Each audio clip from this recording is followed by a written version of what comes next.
வணக்கம். என் பெயர் வீரன். நான் 5ஆம் வகுப்பு படிக்கிறேன். அச்சமில்லை, அச்சமில்லை, அச்சம் என்பதில்லையே. இச்சகத்தில் உள்ளோரெல்லாம் எதிர்த்து நின்ற போதிலும் அச்சமில்லை, அச்சமில்லை, அச்சம் என்பதில்லையே என்று பாடி அடிமைப்பட்டு கிடந்த மக்களை தன் பாட்டத்திற்கால் தட்டி எழுப்பிய மகாகவி சுப்பிரமணிய பாரதியாரை பற்றி பேச வந்துள்ளேன். நம் இந்திய திருநாட்டின் விடுதலைக்கு தம் எழுத்துக்களாலும் கவிதைகளாலும் எழுச்சிமிக்க கருத்துக்களை தம் மக்களிடையே ஊட்டிய மகாகவி சுப்பிரமணிய பாரதியார் 1882ஆம் ஆண்டில் தூத்துக்குடி மாவட்டம் எட்டயபுரத்தில் பிறந்தார். இவரது பெற்றோர் சின்னசாமி மற்றும் லட்சுமி அம்மாள் அவர்கள் பைந்தமிழ் தேர்ப்பாளர் என்ற பாவேந்தராலும் பாட்டுக்கொருபுலவன் பாரதி என்ற கவிமணியாலும் புகழ்பெற்றவர் நம் பாரதியார்.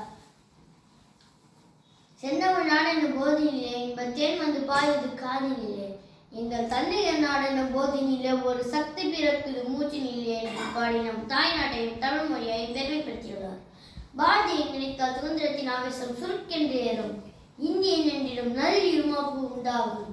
நம் நாடு சுதந்திரம் அடைவதற்கு முன்பே ஆடுவோமே பள்ளி பாடுவோமே ஆனந்த சுதந்திரத்தை அடைந்துவிட்டோமே என்று பாடி மக்களிடையே சுதந்திர தாகத்தை வளர்த்தார் பாரதி. ஒன்றுபட்டால் உண்டு வாழ்வு, நம்மில் ஒற்றுமை நீங்கி அனைவருக்கும் தாழ்வு என்று பாடி மக்களிடையே ஒற்றுமை உணர்வை ஊட்டியவர் நம் பாரதியார். வீர சுதந்திரம் வேண்டி எல்லோருக்கும் புரிந்து கொள்ளும் வகையில் எளிமை இனிமை புதுமை நிறைந்த பாடல்களை இயற்றினார். அரசியல் விடுதலைக்கு மட்டுமல்லாமல் மொழி விடுதலை, ஆன்மீக விடுதலை, சமுதாய விடுதலைக்காகவும் குரல் கொடுத்தார். மேலும் நிமிர்ந்த நன்னடை நேர்கொண்ட பார்வை என்று கூறி பெண் விடுதலைக்காகவும் குரல் கொடுத்தார்.